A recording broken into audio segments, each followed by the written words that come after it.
Thanks for joining us on KCChiefs.com. I'm Josh Looney, and you're watching the first installment of Camping with the Chiefs. Josh Looney with you on KCChiefs.com, where we found the first guy to wear the new Chiefs Nike uniform. It's wide receiver Dwayne Bowe. 2, spring Jamaal Charles early. Confidence breeds success when it comes to young football players. This is Jamaal's first chance to be a primary ball carrier.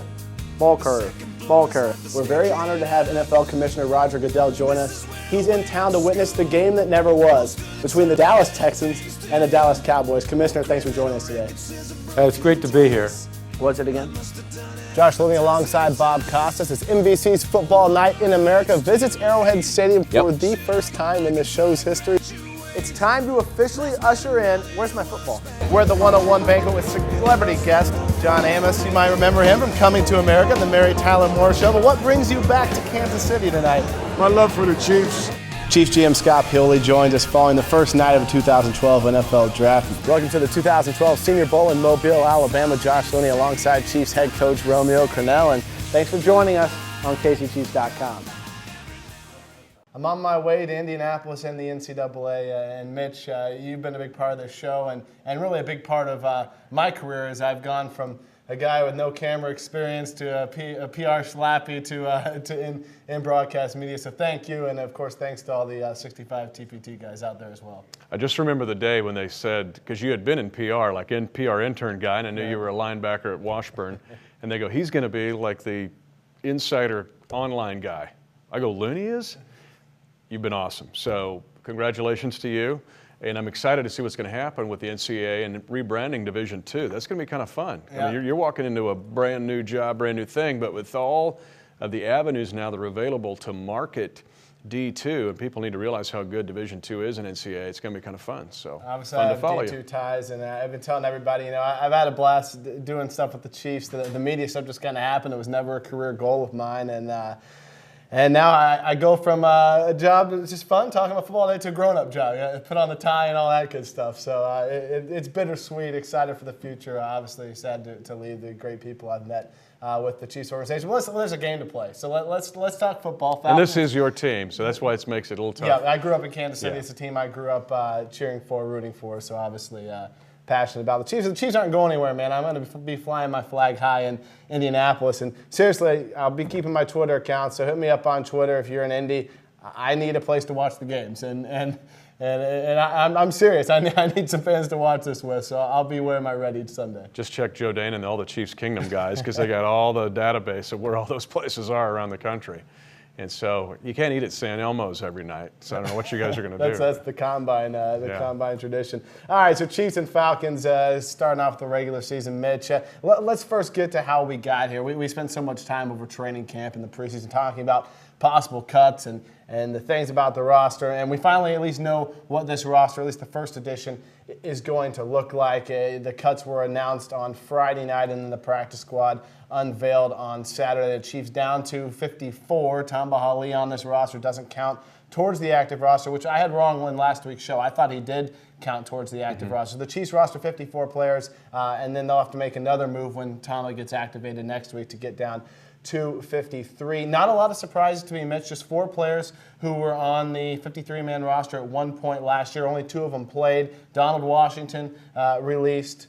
Amon Gordon there, probably the biggest name to me, released, biggest contributor last year. Wish Amon well, one of my favorite guys in this locker room. Great story of him bringing back his career. As I mentioned, Donald Washington was released. And then you had David Mims, who was a practice squad call-up late last year, and Brandon Bear, who made the team as a rookie free agent, undrafted last year, did not play in any games, was inactive for all 16 games. So those are your 4 biggest names on this cut list, guys that actually have 53-man roster experience. In the case of these guys, no doesn't mean no, it just means not right now. And we mentioned that this 53-man roster is one that's going to be somewhat fluid. It starts with Tamba coming back, or even prior to that, because it could even change prior to Sunday's game against Atlanta. But even with Tamba coming back, somebody's going to have to come off that list. So it's not, as I mentioned, it's not chiseled in stone and brought down by Moses from Mount Sinai. This thing could be cut and pasted just a little bit. To me, the most noteworthy thing about the 53-man roster is the fact, and we anticipated this, it wasn't a surprise, to have 4 tight ends, no fullbacks, and 5 running backs. That's odd. I mean, that's an odd way to set it up. So, but we also saw Jake O'Connell used as a fullback. Maneri can be back there. The other thing that's interesting on looking at the offensive side is only 7 offensive linemen, but we kind of got a hint that that was coming when Ryan Lilja started to rep at center. Right. Yeah, what's he doing there? But with 7 offensive linemen, at least to start the season, or at least right now, it allowed them to have 7 defensive linemen, 9 linebackers, and then a full complement of defensive backs. Oh, yeah, I look at, the 4 tight ends, the no fullbacks, 5 running backs. There's still, it's kind of the right now. You look at 2 of the undrafted rookies that made this roster. When I talked to Tyson Arm, we'll get to what he had to say later in the show. But both of those guys, I mean, there's some injury situations there. Hartman at safety, the undrafted rookie. You have Lewis that's injured right now. When Lewis gets back to full speed, you wonder what they do there. Same thing with Cyrus Gray at running back. You have 5 running backs on this roster. Nate Eachus makes it undrafted. When Gray's ready with that hamstring, you wonder what they do at that position. And we can even go to outside linebacker. They keep 5 outside linebackers, including Tom Bahali. We mentioned he becomes active next week. Is it going to be Andy Studebaker, Edgar Jones, or Cameron Sheffield that goes away, or is it going to be someone else in this roster? So there's actually still a little bit of training camp competition going on, if you will. And you mentioned just kind of the first edition. In fact, Junior Hemingway kind of got caught in the numbers game this weekend. He doesn't make the roster, had some injury issues during the preseason, so he goes to practice squad, and then he's released from the practice squad before Monday's practice, basically because of practice body numbers. Romeo Cornell explained the decision to release 7th-round draft pick Junior Hemingway yesterday. Let's take a look. We got the roster down to 53, and we added 8 guys on the practice squad, and as it turns out, we made a move on the practice squad.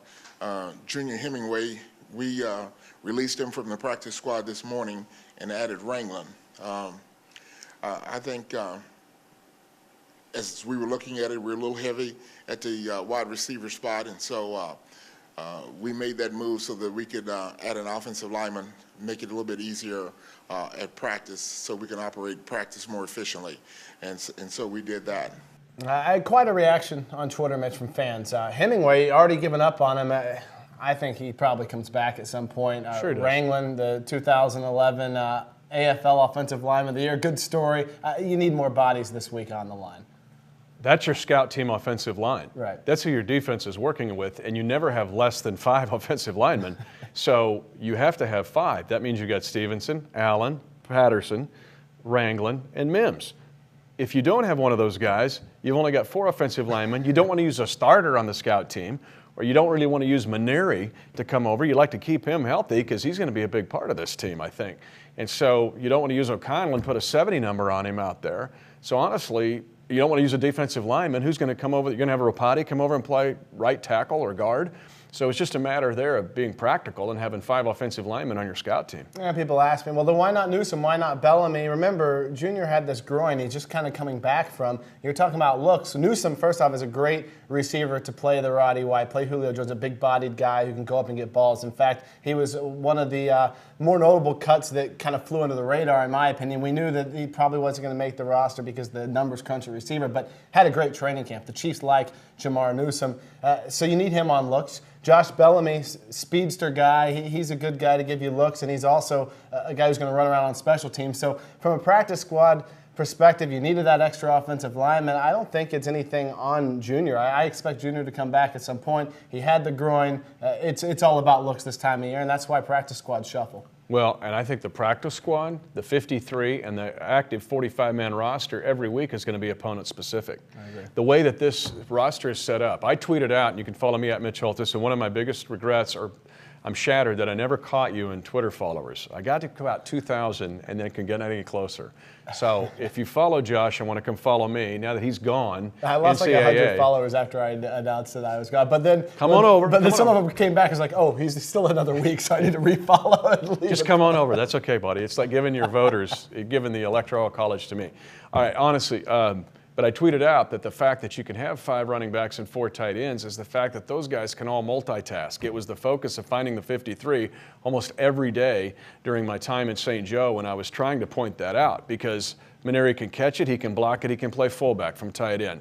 O'Connell can play tight end. Of course, he can play special teams. And those running backs can all kind of multitask. They're not just, take a look at, with Peyton, he's not just a plow horse. He can catch the ball. So the fact that they've got multi-skills allows the Chiefs to be able to do this, because it's not like any of these 9 guys are pigeonholed in any one thing. The Chiefs are able to practice. What about the guys who are going to be able to play, though, Mitch? They started practice for Labor Day with 5 defensive starters, 5 in question yesterday. Guys who did not practice, Tamba Hali, obviously he's out for this game. We know that. There's a Pro Bowler. Your other Pro Bowl on the defense last year, Derek Johnson, did not practice with an ankle injury. Anthony Toribio, your starting nose tackle, did not practice with an ankle injury. Brandon Flowers, limited yesterday with a foot injury. I guess that's encouraging because he hasn't really done much for several weeks. And then Kendrick Lewis did not practice with a shoulder injury. So 5 defensive starters in question. And let's start with the one we know is going to be out in Tamba Hali and how the Chiefs are going to address his absence. I think it's going to be a group effort. Obviously, Justin Houston's going to need to step up. I think you'll see Andy Studebaker in a lot of base snaps. But Edgar Jones is a guy who really came on as preseason went. They like his pass rush ability. He was a special teams kind of stalwart throughout his career, 5 years in Baltimore. Not much on the defensive end as far as statistics, a big special teams guy. And then, of course, you have Cameron Sheffield, who, outside of Houston, may be the best pass rusher of that group. I think it's mix and match. We talk about game plan, game-specific plans. I think you're going to see different formations, different sets with Studebaker, Sheffield, and Edgar Jones all playing opposite Justin Houston on Sunday. Yeah, Atlanta's going to be ready to see everything. And I don't think we're giving away any trade secrets to know that Matt Ryan's going to get a lot of different looks. But Studebaker's has gonna, we see him at the high point of his career making the sack against Buffalo, or the game he had against Pittsburgh when he had the interception return, he had the touchdown in the end zone. He's capable of making big plays. I'm also interested in seeing Cam Sheffield. Cameron Sheffield was really good at times in the preseason. He was really good in that Arizona game. He can cover, he can come after the passer, and we've seen Edgar Jones get better week by week by week since he was signed to this roster. So, yes, you've got to put them all together. And let's be honest now, if we're talking opponent-specific, Atlanta's offensive line struggled last year. They've got a ton of offensive weapons at the skill position, but the offensive line they felt mystified with. In fact, they made big changes. They changed their offensive coordinator. They would like to get the ball downfield more with Matt Ryan and with Roddy White and Julio Jones and Gonzalez and Harry Douglas, who's the one guy that's kind of lost in this as a slot receiver. But to do that, you've got to be able to protect. And last year, they didn't give up a ton of sacks, but they struggled on third down. They were one of the worst third down teams in the National Football League last year, the worst playoff team on third down last year because they had protection issues. And so they think that they've got them fixed. We'll see. And the Chiefs, I think, are going to put a bunch of different things at them, personnel-wise and scheme-wise, as you mentioned, to make things a challenge for Matt Ryan. Well, aside from Tamba Hali's absence and affecting the pass rush game, your best tacklers in question with Derek Johnson. 2 starters on the back end are in question, and Flowers and Lewis. So you're looking at coverage and you're looking at pass rush. And Derek Johnson is probably the best pass rushing inside linebacker the Chiefs have, although most of that pressure is going to come from the outside, even in Hali's absence, in the 3-4 defense and the way things are created. So Romeo Crennel talked about that, battling the injuries, how you're going to be able to replace Tamba Hali, how the pass rush and the coverage work hand in hand. And long story short, guys are going to have to step up this week, and here's what Romeo Crennel said yesterday on those topics. With Tamba not being able to play this week and the injury uncertainty you have at a lot of positions on defense, I mean, you feel like you're ready to play a game against an opponent of this caliber? Well, hey, you'd like to have all your guys all the time. But in this business, you don't have all of them all the time, and so you have to depend on other guys to step up and do their part when they're called on. And so particularly at the outside linebacker position, that's what has to happen. So we'll have to rotate guys in there, and we will during the course of the week. And I expect all of them to step up and to be able to produce. Now, are they going to produce the way Tamba produces? Only time will tell that. But they're not going to cancel a game, and we have to play, and we will play, and I think that those guys will represent themselves very well. With regard to Tamba, you talked about the production that you may or may not get when he's not in there, but are there intangibles when he's not out there that you guys miss, that relentless effort maybe that he's always given? Well, I think that other guys have to step up and they have to be relentless. Like Eric Berry, he's going to be relentless, with or without Tamba, and I think other guys will have to play the same way.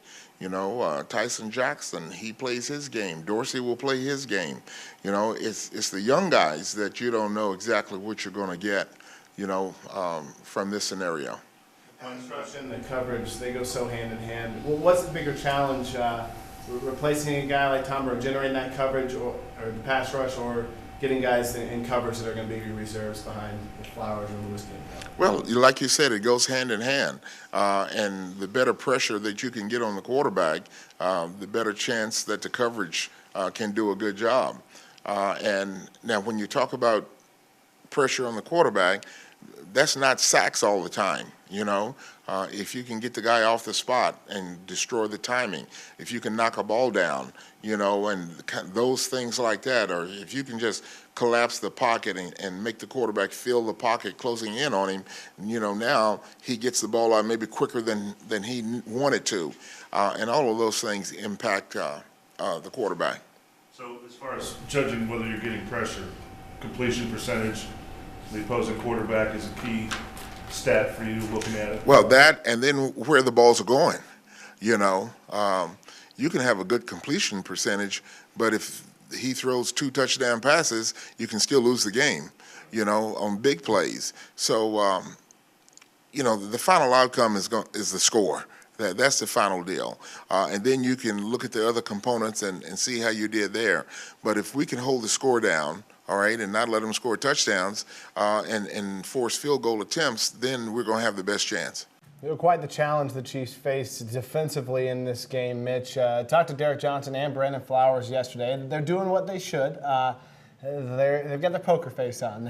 If I'm out there, I'm 100%. I'm trying to get to 100%. Both acknowledge they are still injured, but did not rule themselves out for Sunday's game, which is what you want to see. At least don't tip your hand to Atlanta in that offense this early on what's going to happen. But on their worst days, they're a straight or a flush.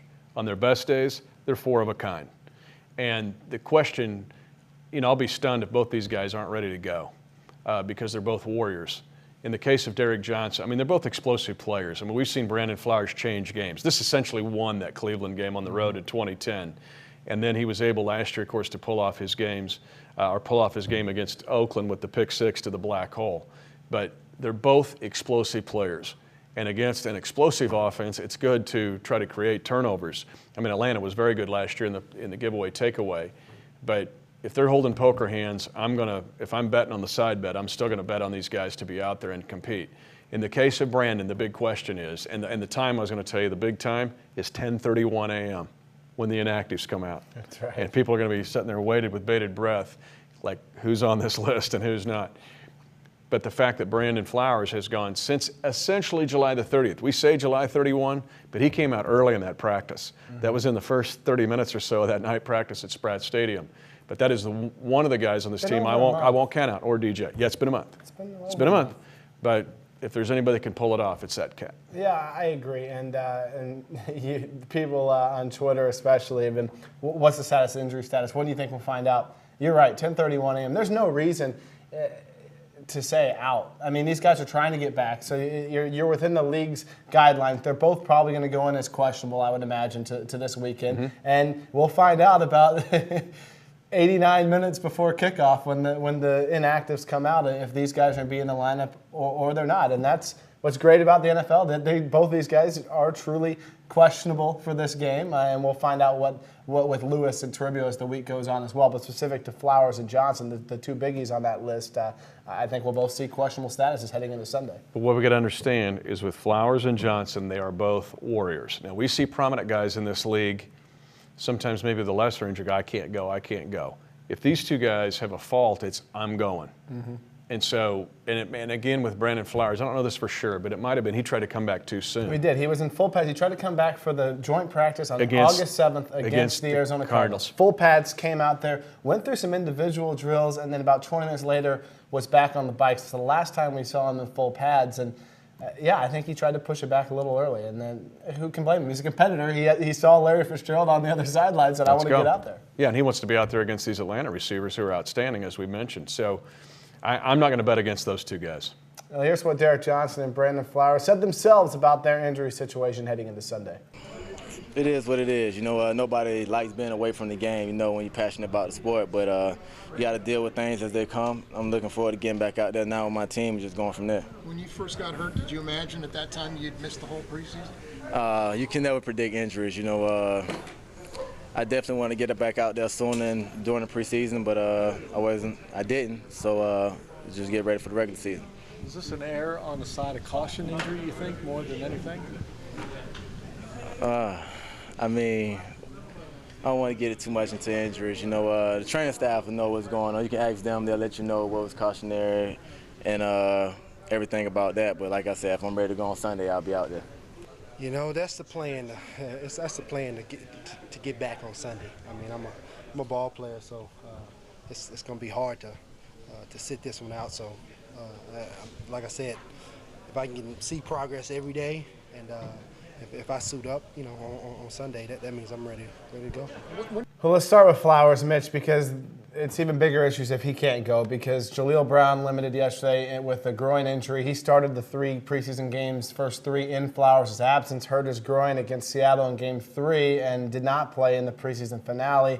He had been a standout in OTAs and really early in camp as a nickel dime, kind of in the paint player and sub package, and they tried him outside, up and down preseason, not as good on the outside corner as he was in some of the sub package roles for Jaleel, but you could tell he was improving as time went on and getting used to that. Well, he gets hurt in the 3rd preseason game, so they put in Jock Reeves, who really is probably going to be your number 3 guy and is in line to start if Flowers or Brown can't go. Jock Reeves is shaking off some rust, which we've seen in the preseason. Hasn't played in a game since 2009. Interesting backstory. We talked about it last week on the show. Not really because of any reason. He was in the prime of his career, 16-game starter in 08, a starter in 09, and then took 2 years off to care for a sick mother who unfortunately passed away on the same day the Chiefs opened training camp this year, which is why I missed the first week of camp. So Jock Reeves, right now, if both of those guys are out, he's in line to start this game, and the Chiefs need a veteran to step up and kind of shake off the rust if that's the case. They do, but let's go back to the Tamba Hali answer and the fact that there are different variables there. I'll be shocked if Romeo just puts one guy out there on a rubber raft in the middle of the Atlantic Ocean and says, go get it. Here comes Hurricane Isaac. I think that they'll do a bunch of different things. I don't think there's any one answer there. If Jaleel can go and he's out there, hey, just buddy, you got it all day. You're at left corner. Or Jock, you've got it. You haven't played since 09. Boom, go get him. I think there'll be different things Travis Daniels enters this picture. Yep. They can do different things scheme-wise and personnel-wise. So again, Matt Ryan's going to see different looks at all 3 levels of this defense, not only in scheme but in personnel. If the injury factor dictates such. Yeah, Travis Daniels could enter the picture. Has been cornerback throughout his career. The Chiefs keep Hartman. That's an interesting keep on this roster, even in Lewis's absence. And Daniels has been working kind of the 3rd safety in sub-package situation. He'd go back there with Abe Elam, who will start in place of Lewis if Lewis can't go, and they move Barry up into that kind of linebacker level role. So you wonder if base sets, maybe Daniels could go back to the outside corner. He's actually been the primary backup the past few years to Brandon Flowers. So that's interesting to watch. Travis Daniels, probably the most versatile player in this defensive backfield, at least as reserves go, can play both safety positions, nickel, dime, and the outside cornerback. And we did not see him this preseason in an outside cornerback role in a game. We did in practices. So Travis, that's a good point. He could also be in there. If we look at the inside linebacker situation, Mitch, if Derek Johnson can't go, it's not something we've seen much in Kansas City. Derek Johnson, Javon Belcher, since 2010, go get them, guys. 9, really. Well, DJ was on the bench in 9. Yeah, some in and out. Yeah, they were. He was on kickoff coverage against Pittsburgh. So 2010, really, those 2 guys, at least in base sets, and DJ every play because he never leaves the game, go ahead and get out there. So what happens behind them? It's another kind of poker face. You have 2 guys that can play both spots. Brandon Seiler, who the Chiefs, for all intents and purposes, they signed him last year. He missed the year with Achilles injury for this spot. In case one of their 2 guys went down, step in, be a starter. Now, he practiced all preseason and played all preseason on the other side behind Javon Belcher in kind of the thumper role. Corey Greenwood, who can play both sides, says he can. I think he's more of a weak side guy. I would be surprised to see him ever step into the strong side that Javon plays. But he says he can play both sides. He's been the primary backup to Derek Johnson throughout the preseason. Greenwood has been more of a special teams player throughout his career. So it would be interesting to see if DJ can't go, which one of those guys steps up and plays next to Javon Belcher. Our answer is the same here because we think it's going to be just a base. You sit there in the 3-4 base and, ooh, DJ can't go, so it's got to be Greenwood. I think it's a variety of answers. And there's no written law here that means you got to play an odd front. So you could actually end up showing some even front and do some 2 linebacker sets and do some things that way. Again, I just think the wheels are turning on the second floor of One Arrowhead Drive, knowing potentially they've got to deal with it. Well, but I think there's an error here to assume that, well, he's out, this guy's going to come in for him. I think there are complex answers to every one of these at all 3 levels because there's issues basically, well, at the middle level and back level. Yeah, the wheels are turning. While wheels are turning for me late last night at the office going through a fantasy football draft, right? I walk out the door, but I'm looking at the ceiling fan thinking how we're going to be at the Atlanta Falcons. Okay, yeah, while I'm doing important stuff in my last week, like fantasy football draft, last till 9:30, I'm walking out, though. Romeo Cornell's car is still in the parking lot. So the wheels are turning. He outlasted my draft last night here, which is what you want to see out of the head coach. We caught up with Brandon Seiler. Fantasy football's fine, but there will be civilizations that will dig out like archaeological digs and go, God, they've spent so much time playing fantasy football. Anyway, it's a good way to stay connected. It's okay. Yeah. Stay connected, that's right, and make a bunch of money or lose a bunch of money. Wherever it goes. Brandon Seiler, we talked to him yesterday after practice about his progression through camp and what he plans to do to get ready for this weekend. I mean, obviously you missed all the last season. What's it like getting back to real football now? Shoot, I'm loving it, man. I'm loving it.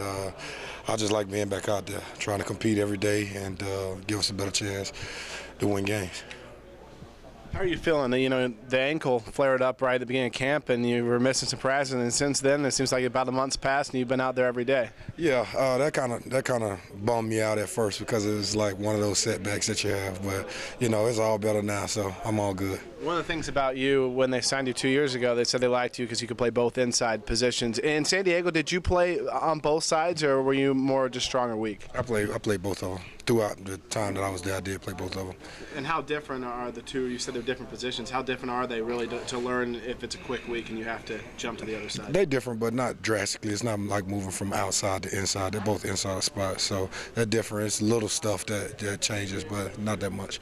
I think the biggest difference in the situation is the build of the players. Javon Belcher, you look at the way he's built, he's taking on fullbacks, sacrificing himself to blockers. He's the all yoked up guy, and Derek Johnson's the more athletic player that's able to free. And you look at Brandon Seiler, he's built more like Javon Belcher than Derek Johnson. However, Seiler does move around, and that was the one thing I wanted to see in camp, Mitch, is could he still move as quickly as he did last year with the Achilles injury? And he struggled a little bit with his movement early in camp, but I think he's kind of regained that game speed as the preseason went on. Yeah, he missed some time, quite honestly. But, man, that is a very difficult injury to come back from. I mean, that is maybe the toughest, arguably, to try to continue to keep playing.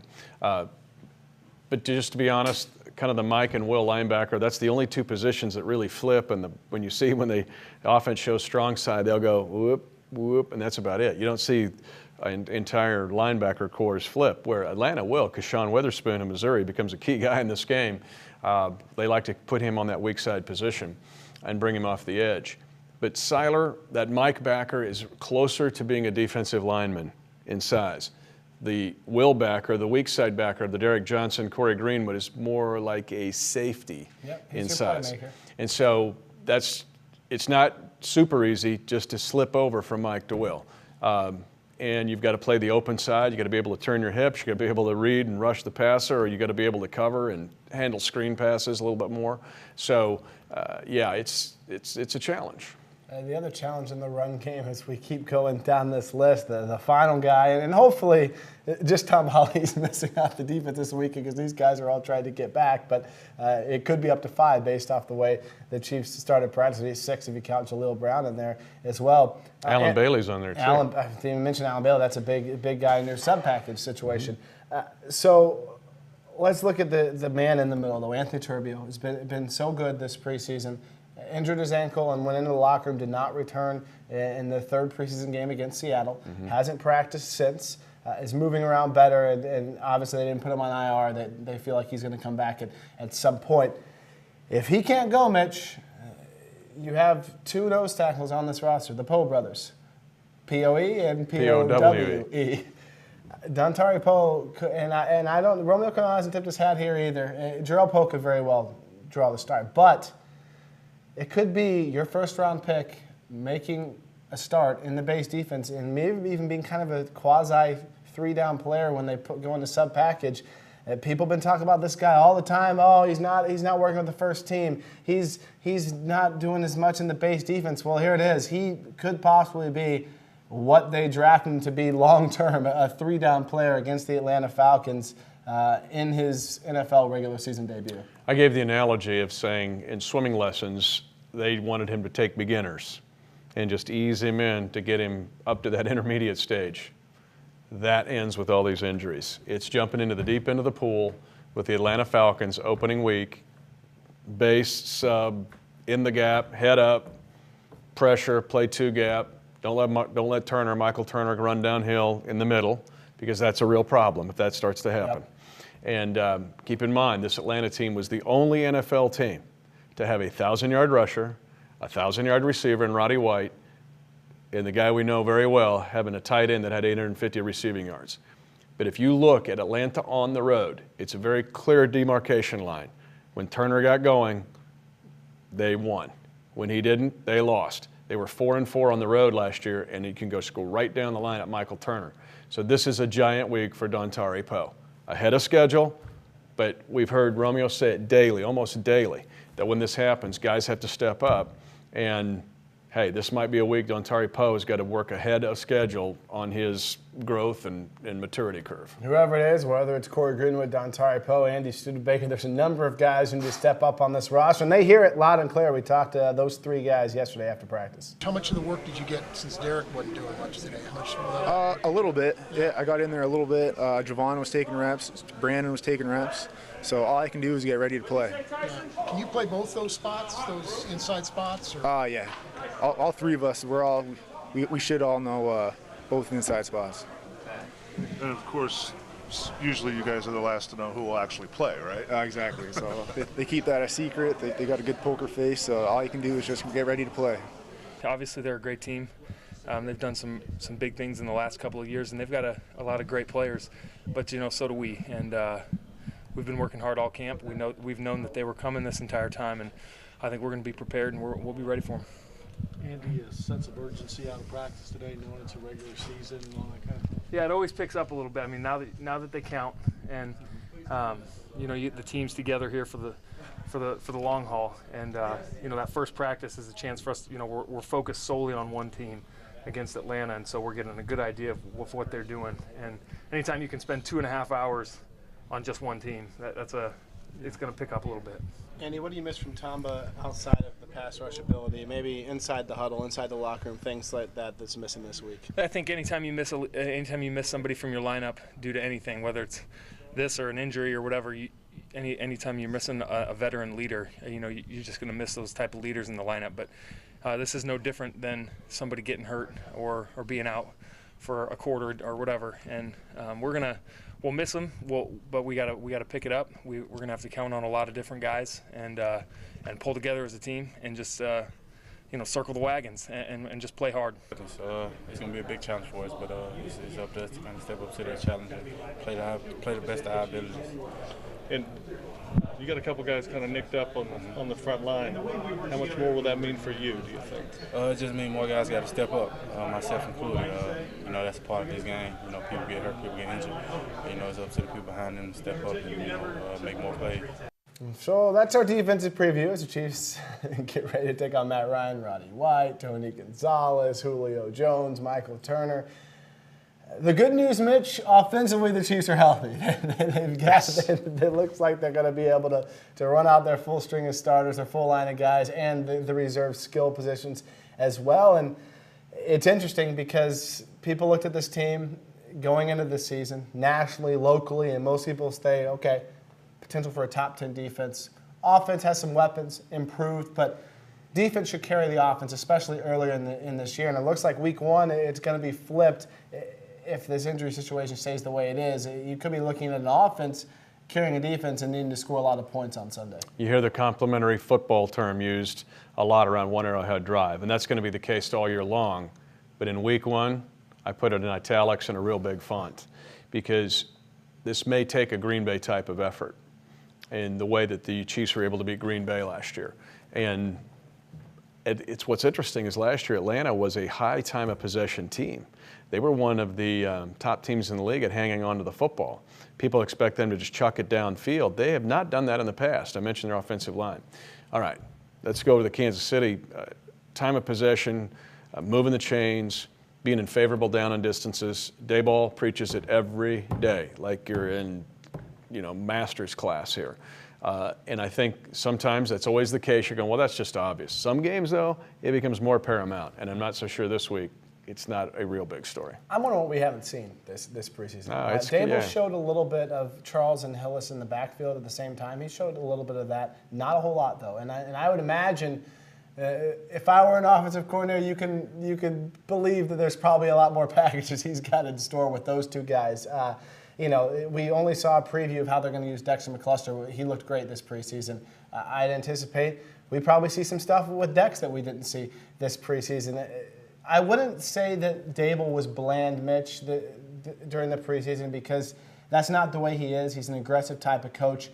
But I definitely got the feeling when you step back and look that he held back in personnel packages and things. We saw the bread and butter, but we saw a lot of, okay, here's Jamal's turn to carry the football, 2-3 rushes. Here's Peyton Hillis, sub in, sub out.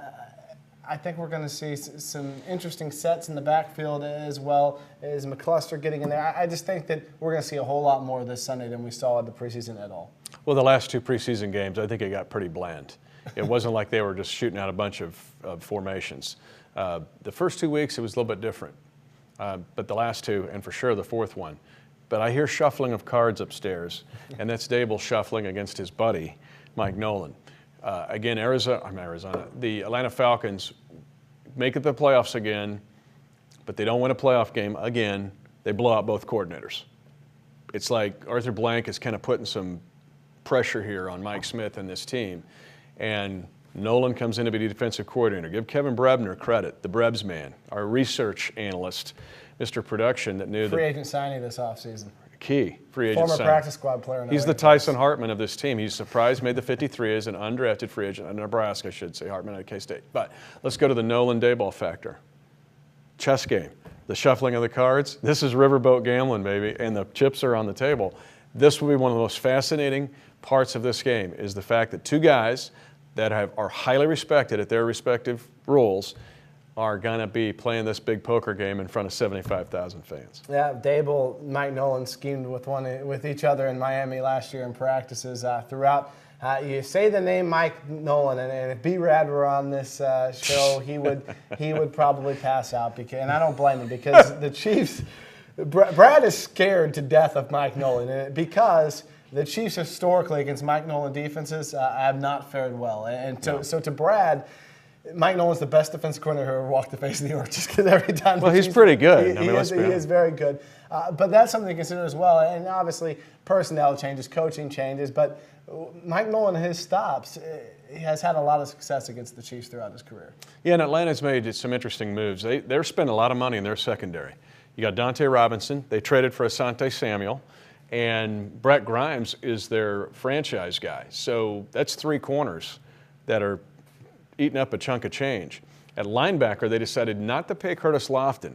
Not only does he leave the Falcons as their leading tackler and their best guy in the middle, he goes to the New Orleans Saints. So he goes in the division, which means it puts a lot of pressure on the interior of that Atlanta defense. Now, again, Mike Nolan's going to dial up some stuff. I mean, the chips are on the table and the cards are being shuffled. But one of the things he likes to dial up, this becomes about Mizzou now, quite honestly, because Mizzou's got maybe two of the biggest players in this game if the Chiefs are going to beat the Falcons. One is Sean Witherspoon, who's great on the open side, can pressure the quarterback, a fabulous athlete, first-round pick. Will Moore at safety, and we've seen Nolan use safeties in the past to great effectiveness, and Moore's an athlete, and he can do some different things in both coverage and pressure. So Mizzou, on the other side of this game, has got a big part of this game for Nolan and Atlanta's approach. Let's close the show, the final 10 minutes or so, Mitch, with just some predictions of where, not necessarily wins or losses, but more offensive predictions, starting with Peyton Hillis, Jamal Charles. Let's get your prediction on who gets the bigger workload, catches, receptions, carries. How do you see them doing? Is this a 50-50 split we're going to see? Is it the hot hand? How do you see this whole thing playing out in this Sunday's game? I think it's opponent specific. I think it's going to flip-flop back and forth. Does it end up 50-50 when we're looking at this at the end of December and hopefully with a playoff bid and division title? Probably. But I think that 50-50 is going to move up and down based on who they play, the strengths and weaknesses of the opponent, and where the Chiefs can exploit every opponent weekly, because that's what Brian Daboll likes to do. That's on his business card. He's great at it, at finding the mismatch and going after it. So to answer your question, sometimes it'll be Hillis. Sometimes it'll be Charles. Sometimes it could be the third down back who comes into play. Well, that was my next question. Do we see either of those guys on third down? I would think Jamal would probably take some third downs off, but you want to keep him on the field. Peyton can block well, but then you've got guys that you draft for that position. Cyrus Gray, who, if he's healthy, could be your third down player, led the AFC in rushing after preseason week 1. And then obviously Sean Drone's another option. And Nate Eachus, if he ends up being active for this game, will be mainly a special teams guy. But you know what? He was kind of a grinder this preseason as well. Third down, how does that fit into this mix? Well, I mean, Jamal's built to be kind of a third down back. He can pass block. He's good at it. Right. He's taken pride in it ever since his first day in the league. He can catch screens. He can catch the ball out of the backfield, and he becomes a giant weapon if you do that. So it's not like you're void there. The other thing with Peyton Hillis, and we've seen him be able to catch the football. Remember, 331 touches in 2010 with Cleveland. That's a gob, including 61 catches. So it's under Brian Daboll in Cleveland. There you go. So, but he can. It's not like he comes out on third down and you're going, oh, it's Natron Means. I mean, there's right. So he's got the ability to do that. And if Drone is up, he's going to probably be up for special teams, but we've seen him have some capabilities. But I think early on, until Cyrus Gray gets into that role, then I think he will morph into that role very well, because we saw signs of it in that Arizona game. But it certainly can be handled by Charles and Hillis if they are going to be in there in a third down, three wide, one tight, one back situation. Wide receiver situation, Dwayne Bowe will be fully back. John Baldwin, Steve Breaston. There's your three primary. Then you've got some slots in McCluster, who's going to get a lot in there, and who knows if Wiley sees some action as well.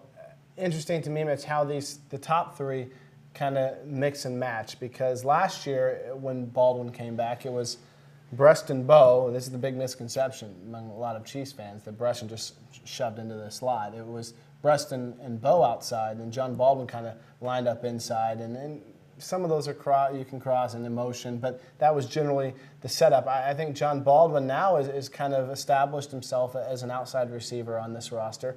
Breaston continued to work on the outside some during the preseason, and we saw Bowe kind of go into that slot role when they want those three outside guys and motion around and try mismatches. How do you see these three guys working in together, and really who are your outside receivers on Sunday?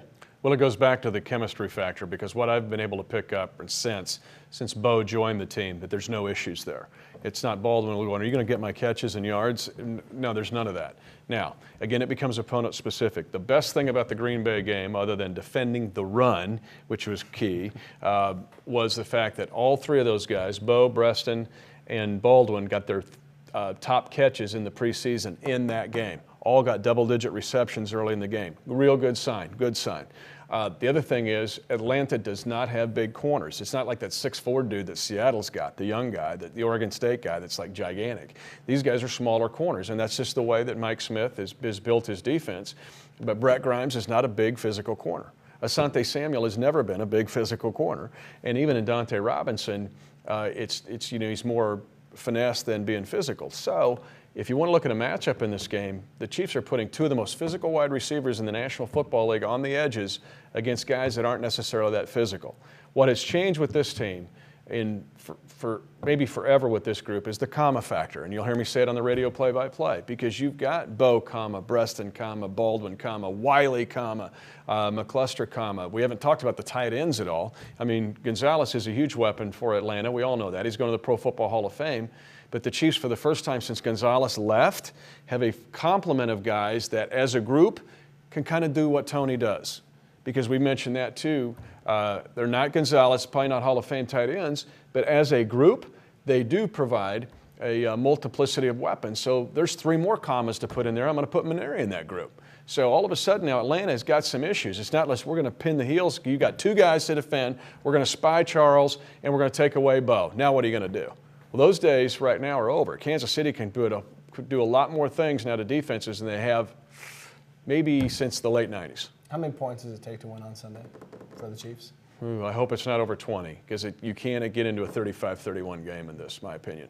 It's 24-21 Chiefs. Okay, so Suck up kicks a field goal, 46 yards, right hash, right to left, just curls inside the left upright, celebrate. Mr. Irrelevant walks off the field and Chiefs win. I think it's going to take over 30 points for the Chiefs to win because I don't think that's going to be the key throughout this year. I think you have guys banged up and this offense that Atlanta has, I think the Chiefs can do it because I like their matchups offensively. I do think that the team's going to have to score some points, which I would say then, Mitch, how does this team stop the red zone woes? Last year, red zone, 32nd in the league, struggled so much in the red zone last season.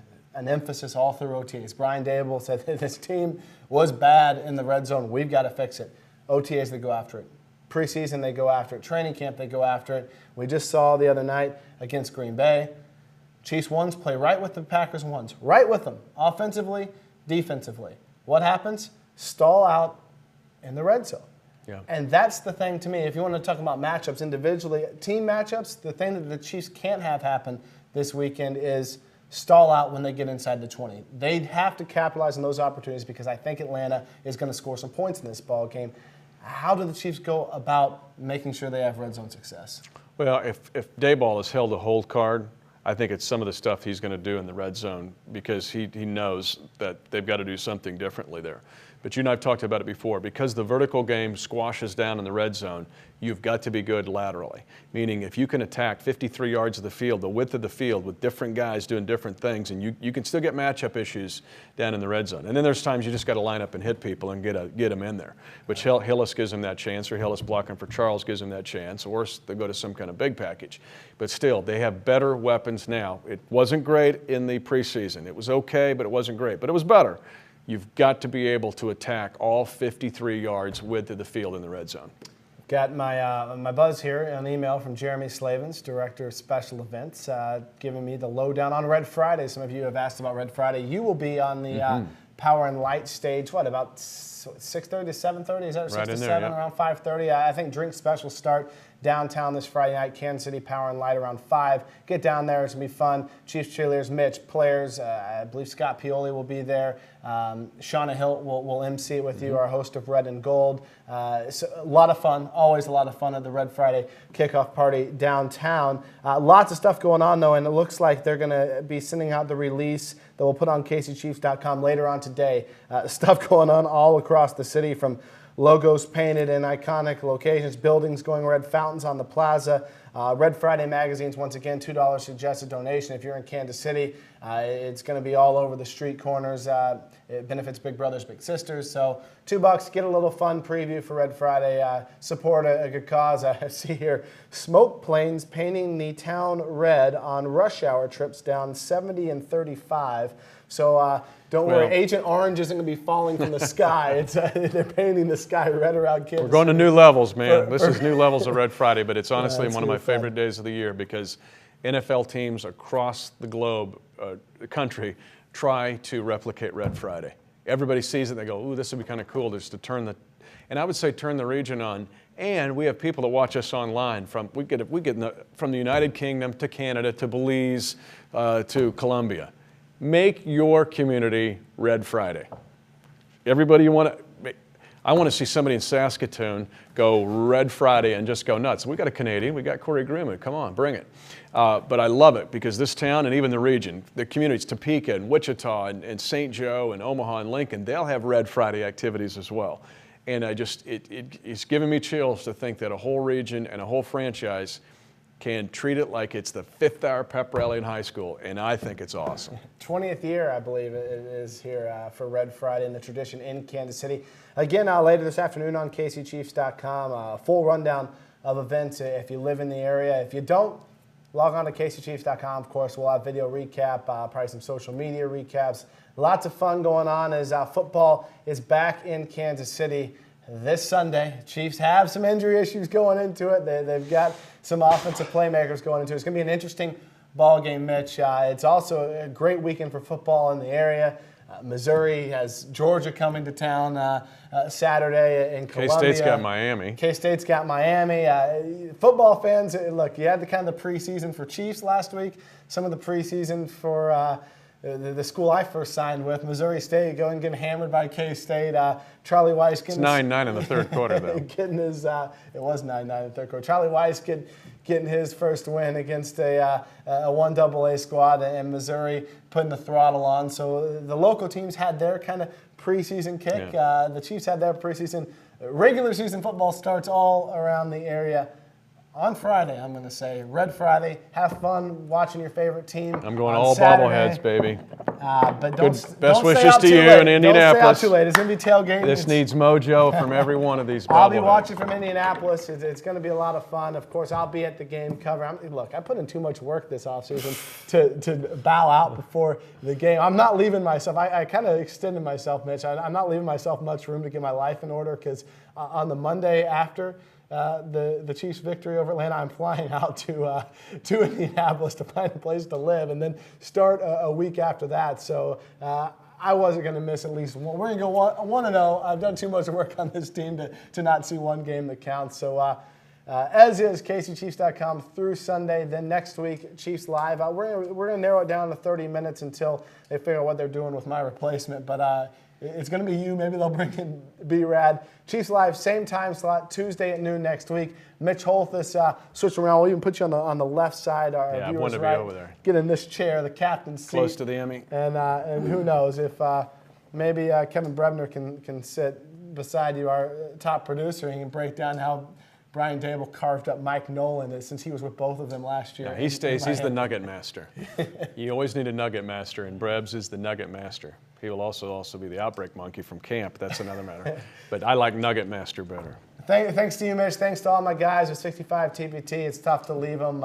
They've been so supportive of me, helping my career grow. And obviously, thanks to all of you. There would be none of this for Mitch, for me, for 65 TPT, for the Chiefs, if people didn't watch and people didn't interact and people didn't follow. I can tell you the evolution of what we're doing online and our broadcast, from the preseason games coming in-house to everything, the new TV shows that are coming out this year, the evolution's only beginning for 65 TPT, and I'm going to be excited to watch and follow, just like all of you are, from a distance. So let's be honest, we've gone from the bottom of the league in this, the bottom. This show started off me talking to a camera in a PR closet where I just threw up a banner, no B-roll, no anything, just me having my sheet of paper and going, this is what's going on with the Chiefs, no co-host, no anything, one shot, 1 hour, talking straight to a camera. But of all the shows and all the production and all the emphasis is put on, we've gone from being the worst of the league to the best. We've gone from being Wayne's World to actually putting on a political convention at this spot. So it has been a big investment. A lot of people, you mentioned the 65 TPT crew, Rob Alberino is a magician. But the fact is, the Chiefs have gone from the bottom to the top when it comes to these kind of shows. And don't forget about the Hunt family. It takes investment, financial investment to do this. A lot of great cameras, a lot of great people are it really was myself and a cameraman 3 years ago. Now we've got a team of 10, 15 people doing things. Besides what the Hunts have done with the team in Arrowhead, they've done a lot of investing internally to how they market their team. And Mark Donovan, the president, gets it too. He gets Absolutely. it. He gets it. And so he has to make those investments as well and make it happen. But, dude, you were with Garth going to Stan Mikita's Donuts. It was Wayne's World. And It's a lot better now. When you think about Chiefs Kingdom and Hy-Vee Chiefs Insider and the Red and Gold Show and all the features that every day we're feeding them the insatiable appetite of Chiefs fans. It's feed the monster, but this is a fun monster to feed. And speaking of it, one more thing to check your local listings for, and it'll also be on KCChiefs.com. My Last TV special alongside Mitch, Full Contact, getting you ready for Week 1. You'll still have the pregame show on Chiefs Insider. This is a special 30-minute episode we taped last week, and it's going to air this week. Really good job. If you watched Chiefs Blueprint and liked it, it's headed up by Kevin Brebner and Adam Pellegrino. They did a great job with our training camp preview. This is the training camp exit. It'll also be kind of my exit out as far as the TV broadcast goes. So check But don't that out. miss Matt Castle in that show. Hilarious. That's going to make the show. Matt, TiVo it if you can't. We had Matt open up. I'll just give him the preview because they want to see. Everyone laughs about Matt and the third preseason game just biting it on the touchdown celebration. It was like not top 10. Guys killed him in the locker room. Fans killed him on Twitter.